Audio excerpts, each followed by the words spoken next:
Kisah seekor singa melawan 3 ekor kambing hutan oleh Anton Permana dari Tanhana Dharma Mangrava Institute.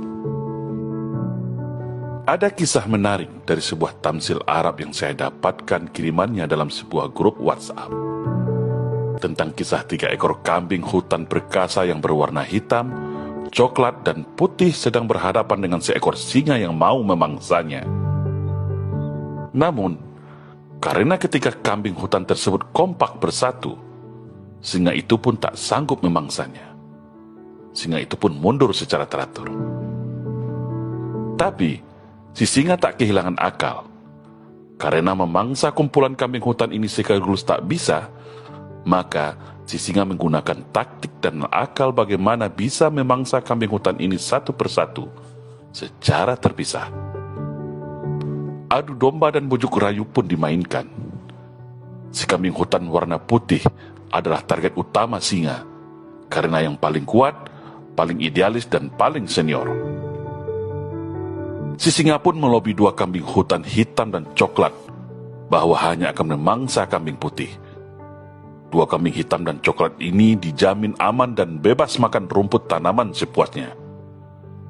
Lalu 2 kambing ini pun tergoda dan terperdaya. Lalu dimangsalah kambing putih ini dengan mudah, tepat di depan mata 2 kambing hutan tadi. 2 kambing hutan tadi cuek dan santai saja melihat kambing putih roboh bersimbah darah dimakan oleh singa.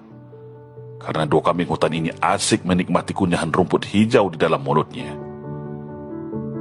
Seminggu waktu berjalan, si singa ini pun lapar lagi. Tapi masih sadar, tetap belum akan bisa memangsa 2 kambing hutan sekaligus. Maka, si singa mendatangi kambing hutan yang warna hitam dan mengatakan bahwa dia akan memangsa kambing hutan berwarna coklat. Si kambing hutan warna hitam cukup diam saja dan bebas sepuas-puasnya memakan semua rumput hijau di dalam hutan dengan aman secara sendirian. Lalu dimangsa jugalah si kambing hutan warna coklat dengan mudah oleh si singa. Kambing hutan warna coklat pun roboh bersimbah darah meregang nyawa. Si kambing hutan warna hitam melihatnya dengan cuek, karena masih asik mengunyah-ngunyah rumput hijau di dalam mulutnya. Singkat cerita, akhirnya tibalah masa si singa lapar lagi dan mau memangsa si kambing hutan warna hitam. Disinilah si kambing hutan warna hitam tersadar dan kaget bahwa dirinya tinggal sendirian. 2 kawan kambing hutan sebelumnya sudah tak ada lagi. Semua sudah tewas dimangsa oleh si singa. Tapi sayang, semuanya sudah terlambat. Ajal sudah di depan mata. Si singa sudah berada 2 langkah di hadapannya sambil menyeringai jumawa. Di saat ajal menjemput kambing hutan warna hitam ini, di saat si singa melompat dan menggigit kuat urat lehernya sambil berlinang air mata, barulah si kambing hutan tadi tersadar bahwa seharusnya dirinya juga sudah mati di saat kematian awal kambing hutan berwarna putih di tangan singa.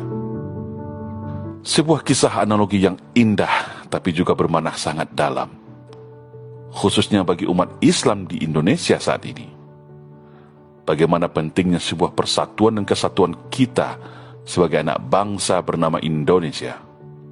Fakta sejarah membuktikan bagaimana setelah bangsa ini bersatu, akhirnya dapat merebut kemerdekaan.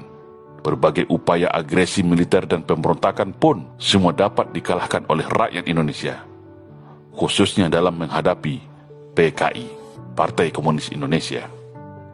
Tapi namanya komunis PKI, yang sedari dulu ingin merubah Indonesia menjadi negara komunis, tidak pernah berhenti.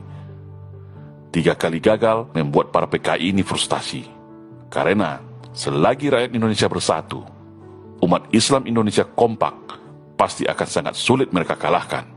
Makanya, pasca reformasi, setelah PKI ini berhasil membonceng dan menumbangkan Orde Baru, mereka memainkan jurus baru adu domba, propaganda, bujuk rayu, perekrutan, dan cuci otak melalui media untuk memecah belah bangsa Indonesia. Tahap pertama tentu umat Islam dulu yang wajib mereka habisi, karena umat Islam mayoritas di negeri ini. Caranya, pecah belah dengan istilah Islam radikal versus Islam moderat, atau Islam Arab versus dengan Islam Nusantara. sambil menyusup dan mempengaruhi para tokoh ulamanya agar saling cakar dan saling menghabisi.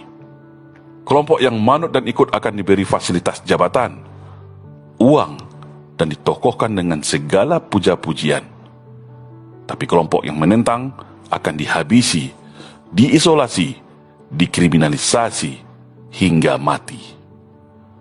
Akhirnya terpecah belahlah umat Islam berdasarkan aliran, mazhab, suku, sampai profesi. Lalu apakah cukup sampai di situ? Tentu tidak.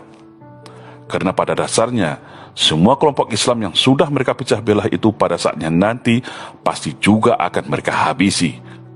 Mau itu Islam radikal, Islam moderat, Islam Arab, bahkan Islam Nusantara dan liberal sekalipun. Semua pasti juga akan sama nasibnya. Seperti kisah singa mencicil dulu satu persatu para kambing hutan. Lalu apakah para umat agama lain akan aman? Jawabannya tentu juga tidak. Jangan merasa aman dulu, guys. Ini hanya masalah target antara dan waktu saja. Si PKI licik, lihai memainkan sentimen agama untuk menghasut penganut agama non-muslim agar juga ikut memusuhi Islam dan juga ikut menghabisi Islam. Padahal sudah jelas pada saatnya nanti si PKI ini pasti akan menghabisi mereka itu semua, karena namanya komunis tidak mengenal agama dan Tuhan. Begitu juga fakta dan bukti sejarah di beberapa negara termasuk negara kita. Mau Islam, mau Kristen, Hindu, Buddha juga dihabisi komunis. Ibrah nasihat yang dapat kita ambil dari kisah ini adalah musuh bangsa Indonesia saat ini adalah kombinasi para komunis dan globalis. Dua kekuatan ini sedang berupaya memecah belah dan merusak persatuan dan kesatuan bangsa Indonesia secara sistematis dan bertahap. Islam sebagai mayoritas adalah target utamanya. Dapat menghancurkan Islam, maka dengan mudah menguasai Indonesia selanjutnya. Baru setelah itu para kelompok agama lain selain Islam dihabisi satu persatu. Karena para komunis dan globalis ini sangat tahu akan sulit menguasai Indonesia kalau rakyatnya bersatu. Maka cara satu-satunya yang paling ampuh itu adalah bagaimana memecah belah anak bangsa atas nama isu SARA. Untuk itu, tak ada juga kata selain. Mari kita rapatkan barisan, perkuat rasa ukhuwah Islamiyah dan rasa persatuan sesama anak bangsa. Ingat slogan monumental kita waktu dulu, bersatu kita teguh, bercerai kita runtuh. Ibarat satu lidi dan sapu lidi. Kalau hanya satu lidi, akan mudah dipatahkan. Tapi kalau sudah bersatu seperti sapu lidi, maka akan sulit dipatahkan. Atau seperti kisah 3 ekor kambing hutan melawan seekor singa di atas tadi. Kalau kambing hutannya kompak bersatu, maka sekuat apapun singa tidak akan mampu memangsanya. Tapi kalau kambing hutannya bodoh, mau dirayu, mau dihasut, mau disogok, maka bersiap-siaplah akan menjadi santapan singa yang ganas. Semoga bangsa Indonesia semakin menyadari hal ini semua sebelum terlambat, sebelum semua hancur lebur dalam perang saudara sesama anak bangsa. Mari bersatu untuk Indonesia Jaya. Salam Indonesia Jaya.